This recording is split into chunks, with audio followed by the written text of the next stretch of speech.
Okay, and again, what the conservation and stabilization that we do at the museum is pretty much every type of topic that you see here. And we have a conservation lab here at the museum. Some of you may have been into it.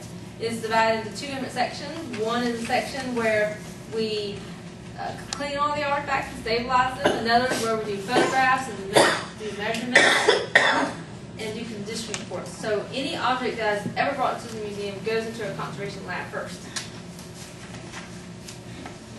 Again, I went over the in-house stabilization, the outside conservation. In here, when we clean for storage, is different when we clean for exhibit.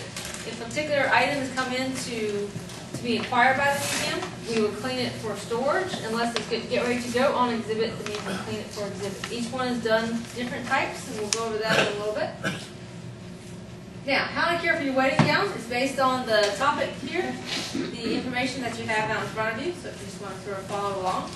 Always, always refer to the label that is in your textile, to what it says, how to clean it, and what type of materials to, equipment, I guess, applies to clean it with. And before you clean anything, you always want to remove any surface dirt that's already there. And we do that by our vacuum. We have a HEPA vacuum here. I brought that to show everyone. And we also have a filter, a screen. This is a large screen. We also have another smaller screen. Yeah. And this is what we vacuum our items through. So we just don't put the vacuum cleaner right on the textile. As you see, these are very, very tiny holes. And that way we're not sucking up any of the threads or any of these types of fabric that may get into our vacuum cleaner. So we use the threads to do screens to do that. We always provide support, whether it's be on a table. We definitely use tables in our conservation lab to lay out all of our textiles, especially our wedding dresses. We had to even move up to, there's a room on the third floor that we had to move to take all of our textiles to because we needed yet more tables. That room's probably a little bit smaller than this room, but we had it filled up with dresses and groom's clothes and everything like that. All right, equipment. You need to use a large basin and allow the textile to be flat, and that's something that we do not have here. We do not have a big enough type tub or basin to put things in to clean them, but you would like to just have them flat and 68 to 70 degree water. So for 10 minutes, then you want to change the water, then you want to add 1 teaspoon of detergent, and we use here, this is called Orvis paste, and you can get it out of Gaylord. I put a Gaylord sample magazine catalog on each of these tables. So this is, I'll show you, it's kind of a funky kind of thick silk. It almost looks like glue. So, and you use very, very little tiny bit of this. And this is what we'll use to clean our textiles here if we need to clean them. And lots of times they're only spot clean. And Charlotte's going to go over there with you for a little bit how to clean the clothing using Orvis. So you just need a little tiny bit. I've had this container since we've been here, since I've been here, and that's 9 years ago today. And then we have 2 other big containers, but that shows you how much little that you actually need. You need a little tiny bit. And Charlotte will go over that with you in a little bit also. So do not rub or squeeze your clothing. Don't wring it out either. You press gently with a sponge. Like I said, we always spot clean our things. We do not have a large enough container to put something in so it will be flat. We can't do that. And we repeat a second time, rinse until all detergent is removed. And then you want to lay it flat on terry cloth towels so it will remain in its shape. And then if you ever have any other questions, to seek professional advice, you can call Charlotte and I. We'll be glad to try to help you, or we can direct you to a conservator who we think may be able to help you also. Okay. Now, dry cleaning. If your tag says dry clean, make sure that the items that you have is very, very sturdy, and you use caution to do that. Definitely discuss with the cleaner the process and the cost and what type of chemicals are being used. There are certain cleaners, especially around bigger cities who deal with museums, that they will use certain type of cleaners for any dry cleaning item. We have not used the dry cleaner here in town specific for an item in our collection. We used it to clean one of our wedding dresses. However, that still belonged to the lender, and they eventually did donate it to us. So one of our wedding dresses was actually cleaned at the dry cleaners, according to the instructions of what it says. Now, how to store your wedding gown. Does anyone have any questions on how to spot clean or dry clean your textiles? All right. So now, once you got all done, you want to store it. Again, put Gaylord magazines on your table. You definitely want to store them flat. Store them in acid-free boxes with acid-free tissue paper. The boxes that we use here, probably this size here, will run you probably well over $100. And this size here is probably about $85 to $90. Wow. And the reason why they're so expensive, one, they have the metal edges, which helps give them a little bit more sturdy. Some of them have slick tops, which makes them water resistant. And then, of course, the archival acid-free material that they're made out of. And then tissue paper, we use quite a bit of tissue paper here. Tissue paper is probably like up to $1.20 a sheet now. So you can probably use about 10 or 12 pieces in one box, period. So you've already got, what, quite a bit of money in your box. So anytime we acquire an artifact, we have to look at how much it's going to cost to keep this entire artifact for its entire life, which could be 200, 300, 400 years. All right? We want to keep folding to a minimum, because every time you have a fold or crease, that's simply going to be a tear. Whenever we fold artifacts, we will put tissue paper, rolled tissue paper underneath them, so there's really no folds in our entire collection, hopefully. You always want to look for signs of insect and mold. You don't want to bring any new insects, any new mold into your collection. That's why I was telling you all of our artifacts go into our conservation lab first to make sure there are no insects or mold. And we do have a freezer in our conservation lab that we do freeze clothing. Some may come in from a garage or from an attic or somewhere that did have bugs in the box or bugs with the items. We will take them and freeze them. There's another process of how to freeze artifacts, so we can do that here also. Remove all the pins and staples because they're what? They're made out of metal. So eventually they're going to corrode and then corrode on your clothing. So you'll have brown stains on your clothing, which is very hard to get out. And anytime you have a stain, just realize that it will eventually be a hole. So always put your things away clean. Make sure there's no stains. Again, cover all metal pieces, including decorations and buttons, to prevent corrosion from damaging the dress. Do you have any questions on what we talked about? Yes? Would you use anything special in the way of paper to cover the buttons, for instance? You can use acid-free tissue paper also. Anything that's acid-free, and we have some right up here. Wanda, Yes. you might mention the difference between buffered and unbuffered tissue. Yes. There it goes. Okay. I was just looking that up, and paper products, acid-free materials are either buffered, means they contain a reserve of alkaline material, or unbuffered. Right? Buffered papers and boards should be in contact only with textiles made of plant-based fibers, such as undyed cotton or linen. All other textiles and their dyes may be damaged by this contact and should be using unbuffered materials.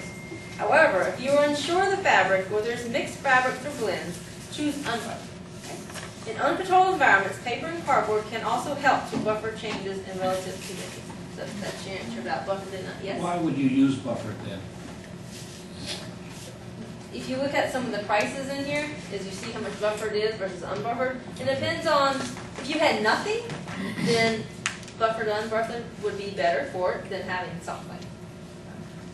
We use, I believe we probably use unbuffered. Yeah. Any other questions? Yes. You mentioned that always check for, the garment label. Yes. At what, you have old things. I'm sure They don't have a they're garment cleaning. label. Yeah, at what point do they start labeling garments for care or I'll look for product? because I knew and forgot. I'll look it up later. Yes, all of ours, very rarely will they have a tag in them. So depending on what they're made out of and what we think that each one will withstand, each particular artifact will be different as to what you do with it.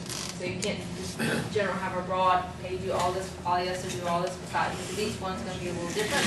And depending on as you're working on it, each one could be a little bit more fragile than the other one, so you're going to have to look at each one again. Would these information you've given us work for quilts? Yes, quilts definitely. When we display our quilts, they're in thicker boxes like the top one, and they're longer boxes, and we roll our quilts. So you lay your quilt flat and you put tissue paper all on the quilt, and then you begin to roll it. And then at the end, you can wrap it in tissue paper also. And what we have done is put them in muslin bags and put them in tissue paper in boxes. So that's how we store our So I quilts. shouldn't fold them before I roll them. No, because anytime you have a fold, you have a crease, which eventually will have a tear. So right now, the common thing for stabilizing quilts and storing them is to roll them.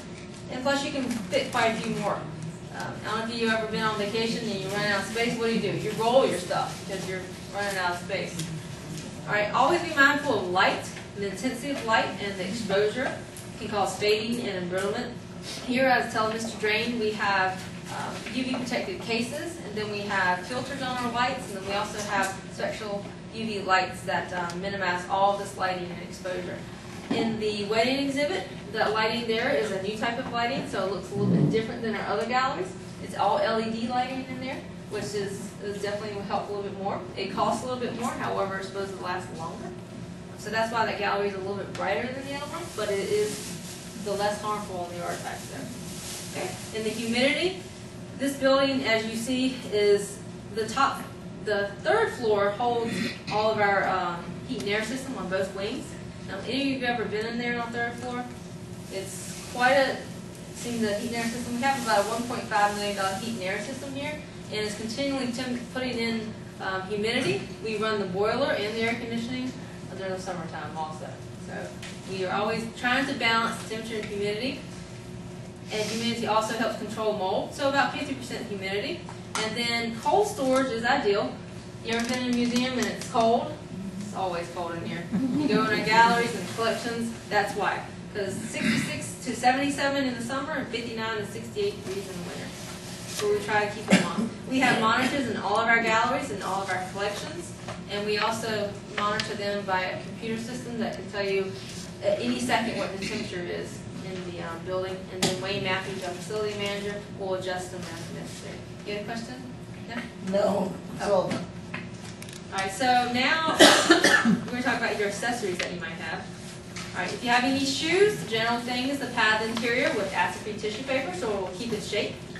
Store them in a closed acid-free box, not the box that you received your shoes in, that you purchased them in. And store them standing up, side by side. If you go into our wedding exhibit, as soon as you go in, you'll see two pairs of shoes, and you'll see them standing side by side, and we have created little foam inserts so that will help support them and help keep their shape. Headpieces, which Charlotte is going to be able to show you some in a little bit, and I'll show you some examples of how we stabilize our headpieces. Again, store them flat and any folds with tissue paper. Same thing with veils, store them flat too, and any folds with tissue paper and any metal that you may have on that. So you might have any questions so far? Try to answer them. Yes. What about a combination of hat veils that you can't separate? Then you would display them as flat as you can and display the veil as long out as you can. Or if you have to fold it, roll it. So they can be, You can put them together. yeah. And that's how we have a lot of ours. Like you said, we don't want to take them apart. I have some photos here for conservation of weddings, the wedding exhibit, and then Charlotte's going to go in with you with some of the work that she did. The very first one was the A.J. Scott tailcoat from 1899. You see before and after. And this was done at the our conservators in Washington, D.C. And this is a flapper dress. This is the dress that will be on display for the second rotation, which was in 1928. You can see the before and after images. The Hattie Creek wedding dress, which is on display now, 1915. The polka dotted Swiss lace with lace insert. So you can see the hole there on the left-hand side, and you can see where they put some material there on the right-hand side to put behind it. Now you never see that hole is there. And this is the 1911 wedding dress that Mrs. Fairby's mother wore. So some of you probably read that in the paper, but you can see quite a difference. Looks a little bit better in my screen. And this was what it looked like before we sent it to conservator. Wow. This is what it looked like after. My screen is a little bit better. is that just cleaning that did that? That is just cleaning. But this, Wow. Turn out the light for just a second, you can get a better picture. Wow, what a difference, it's like a different color. and she got out most of the stains. Again, with conservation work, you can send it to the conservator, and And you can ask them to give you a range of prices, the low, medium, and high. And they'll tell you, we can do this, we can do this, and we can do this. With some of these, like Ms. Mastro can tell you, that sometimes you have to go with what you can afford, with what you think the artifact is going to be withholding, and what you're going to use the artifact for. A lot of the pieces that we had, we went with, try to go with a medium balance, and some, like this particular one, she could have worked weeks upon weeks upon weeks. So, but at the high rates that she was charging, and that is a normal rate, that I didn't tell you what the rate was, but it was quite expensive. Like I said, most conservators you have to get on, they probably have like a 1 or 2 year wait time.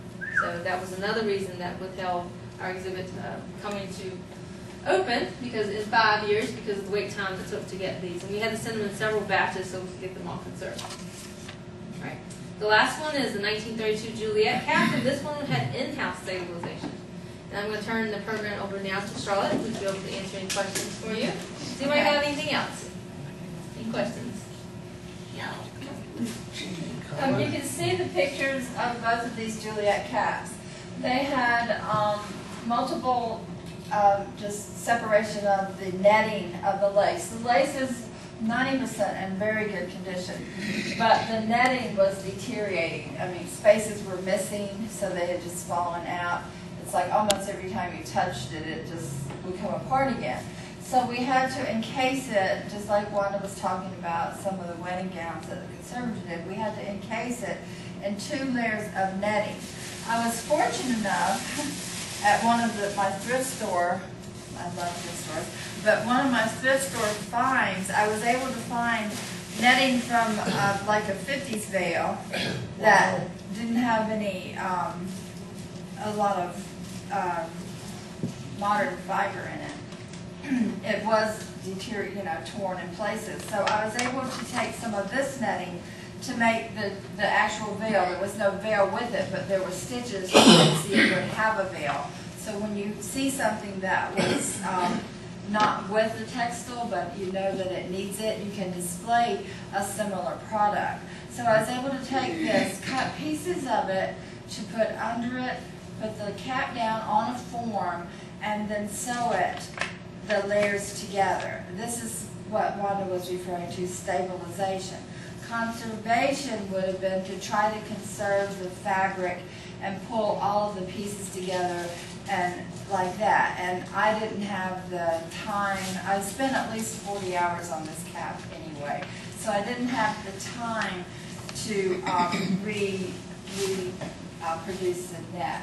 However, now we were able to pick up the piece and move it and to display it safely. It also had beeswax, little flowers that had pieced in. It's often during this early first part of the 1800s and the early part of the 1900s.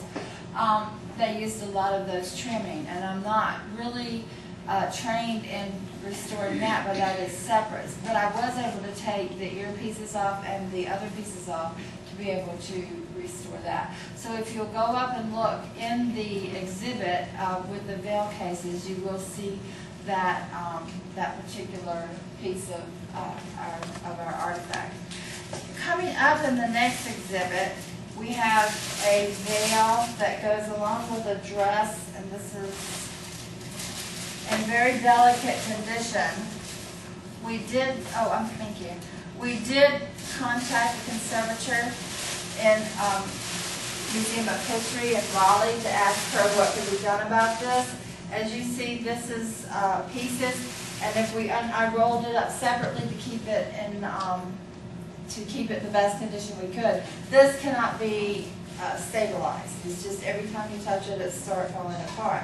However, the headpiece is on the frame, so what she suggested that we do is to remove the veil, take very good pictures, remove the veil, and to replace this in the same way. It's like this is a hamburger, and then the top and the bottom will be the buns, and we'll just sandwich it between the pieces and then keep this together. This will be a lot less complicated than the netting, because this is, as you can see, this is it.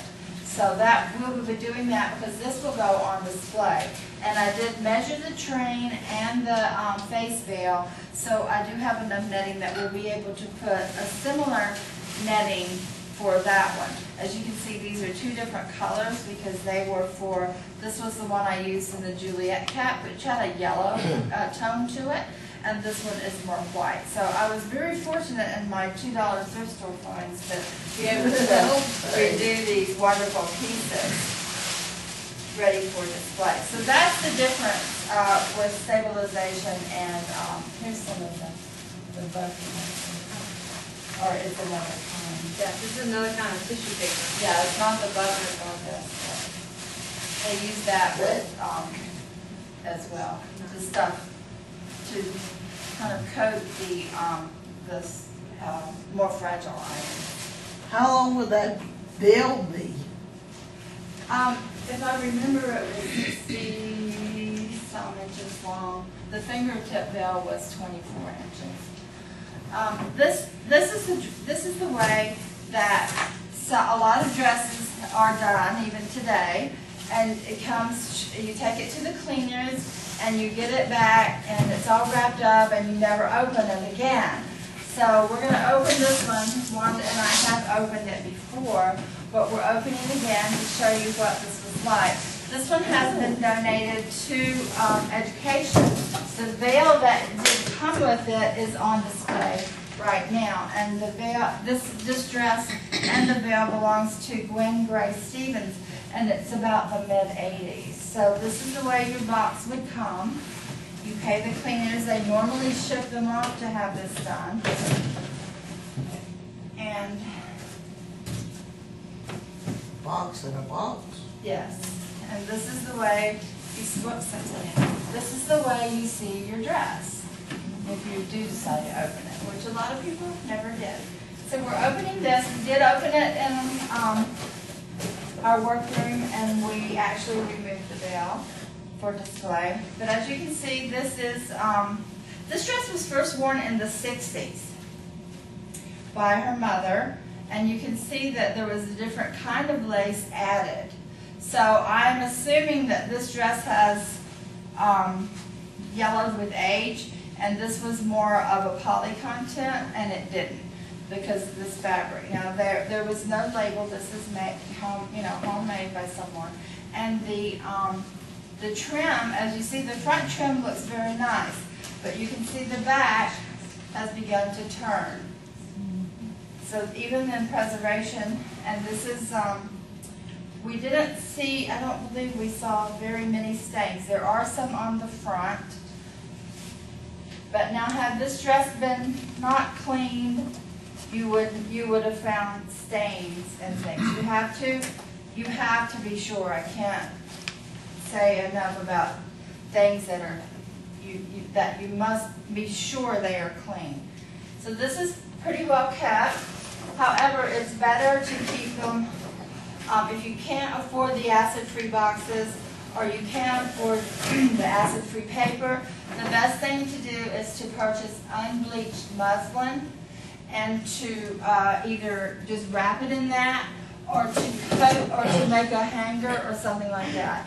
You should check your textiles often because things that you may have noticed, not have noticed when you put them away, they could change. And like Wanda said, one rough spot will eventually become a hole. Another example what Charlotte's talking about is that one of the dresses that someone had given us, they wore it, took it, put it back in the plastic bag, and never looked at it. Well, 2 years later, when we get it to try to display it, the person wore it, it was wet outside, the train got wet, and when we got it, mold started growing on it, immediately as soon as we opened it. So that was the dress that we had to go and take it and have it dry cleaned, because it was mold growing.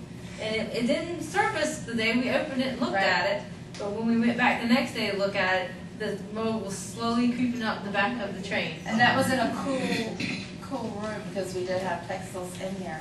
So always look at your stuff before you And put it that away. dress, because it had the labels in it, it was 2 years old, I believe, 2 or 3, and it had the content label. So the cleaners, they're able to, because it was an acetate, they were able to read the labels, and then they anything like that, they're able to wet wash. So they put it in a mesh bag, and they're able to wash it like that, and it cleans fine, and it's beautiful on display. Now this dress belonged to, oh goodness, I lose my paper so much. Here we That go. collar that was put on, that was Yes. the collar they thought was on there? No, that's one that they put on in '85 because it was her mother's dress earlier.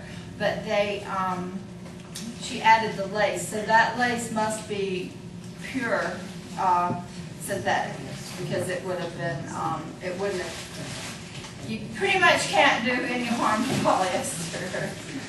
So anyway, that was Marion Elise, tell me how to say that. Elise Parker, and her maiden name was Sharon. This is our intern is Amanda Parker, and this is her grandmother's dress. So she brought it to us. Her mother loaned us to see if we could use it on display, and we may in the future. So we opened this wonderful box, and it's been stored. Where was it stored? In an attic. Just in an attic, like most of us do. And we were apprehensive to see what we found, but we did find that they had used the tissue paper. I'm assuming it was, I'm not sure if it was just regular paper, or that's what I'm assuming. And then we found where they had saved the veil. This was the box for the veil, and it was romance bridal veil. And this particular Juliet lace was, and it was a fingertip veil, $19. So in 1943, if I remember correctly. And so we have the veil. And one thing, these were pieces from her bouquet, which you don't often find. However, the wire is still on them. And this is the veil. It's just gorgeous. Wow. It's in very good condition. We use this as a model to make a dress, to make a veil for that's in our interactive display. The netting is still in pretty good shape, and it probably could withstand the washing because it's not falling apart. And it has the wax flowers, orange blossoms, are still in very good condition, so that they wouldn't require very much repair. These are the ribbons that were in the bouquet, which you never find either. And these are the shoes. Gee. So we were very fortunate that she had The whole a complete ensemble. And here's her dress. Now this is a beautiful, beautiful dress, and as you can see, it's a lot for a little box. Yeah. And I mentioned this because I started in 2005 at the Museum of the Evermore, out at the old museum. Her birthday anniversary was 10 years 10 last year. years we worked at the yesterday, it museum. was just yesterday, June the 30th, full time. I actually started February to go over the textiles to see what would be appropriate and desirable to display, what would need to be deaccessioned, to take it out of the collection because it was too far gone, and also what would need to be conserved. So when I, if any of you have been to the old museum, there was very little room, and there was, most of the room was for display, and very little room in the back. So I had a table like this with boxes behind me and a typewriter here, that just lots of things, a clock, and I had to do all of the textiles. But they had no boxes. Sometimes there'd be gowns like this and a box like this, or just a regular box. The few boxes they did have, everything was crammed in there. There'd be 4 or 5 dresses. So we've come a long way through the donations and the help of everyone, and we're very, very happy to be able to have a professional curator here now that can address all of these issues, and our collection is in great shape these days. But you can tell this dress has a few stains. It's kind of aged, the yellow all over, and a few of the aged spots, but not very many. And that's very good. It could have been a lot worse, but these things, I'm forgetting what they're called, the yellow spots, eventually they will become holes, as Wanda said, but it was put away clean. I didn't see any spaces where things were dirty, and that made the difference. If they had just packed this away after the wedding, and they must have had it professionally cleaned at some time, you would have seen big brown spots. So that, definitely this was well cared for. And probably taken out and looking at, checked a few times. That necklace goes with something old. Now, these are some of the things that have been donated to us, and we didn't need them in the collection. This is an example of a very good outfit, but it's very stiff. If you ever have any garments that have starch in them, do not put them away with starch in them, because it will deteriorate the fabric. It has a lot of the rust stains, or the age spots, whatever we want to call them, and eventually these will, and some of them will become holes, and we have had things donated as with still the holes. However, you can always salvage some of the pieces. This right here, I'll leave it out. You can see this is starting to come apart. The fabric there just becomes so thin that that's what leaves you with a hole. But we are able to use things like this in education to show for programs like this. And the dresses that you see on display, instead of us having to purchase or reproduce something new, we use things that have been donated. So they serve a purpose there. So this one was in very good shape. It was well cared for. It was in acid-free paper, and you can see there's nothing wrong with this. I mean, it has a few little things that could be seen, so it's very good, and it's from the early 19th century, so, 20th century, sorry. Now, this one is one of the worst off things. I've had things that are solid. The things that are starched, very starched, they will be solid brown, just like that. You can't salvage those. There's just no way. These we are able to use. I actually bleached this one to get it this good. We would never do that if it were going to be used for anything other than an under petticoat on a mannequin. What material is that? This is cotton. This is heavy cotton. Now I these can we see have something two like things. that being starched. We have two things from that our volunteers had donated. This is a wedding veil from the 70s, and I was able to wash it.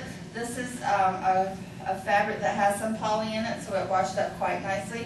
It hasn't been steamed yet, but we're going to use it. They let us use it for the wedding experience as well, and we'll have to press these out. But this is all a poly material. It came out in the 70s, and it was all the rage. Now this is Mrs. Green's wedding dress, so all I had to do was wash this because it is poly, and it was from the 70s, and it washed up very nicely. So as you can see, there's not any yellowing or aging or anything, because this is all man-made fibers and trim. These are two baby gowns, because infant gowns are also another heirloom that we save. This is my daughter's. She turned 27 last week, and I washed it, put it away clean, and I put it in acid-free paper and put it in my trunk. And I kept checking on these, and there are other smocked, and I did hand sewing for my children. So my son has some outfits as well. He was born about the same time. Prince Charles. Prince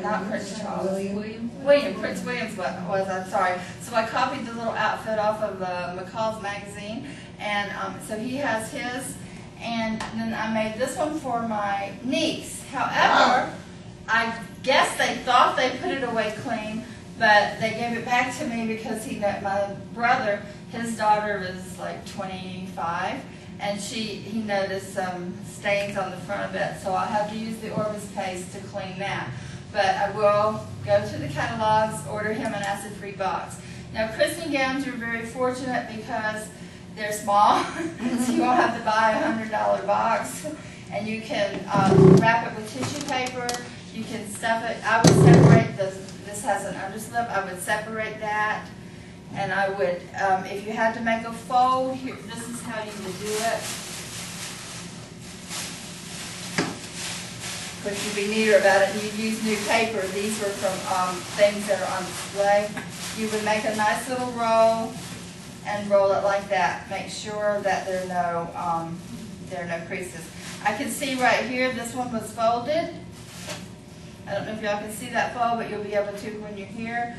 This fold, and we have garments in our collection. Once they're folded and they're put away like that, just think if you're scoring a piece of paper and it becomes weakened, and that's what happened.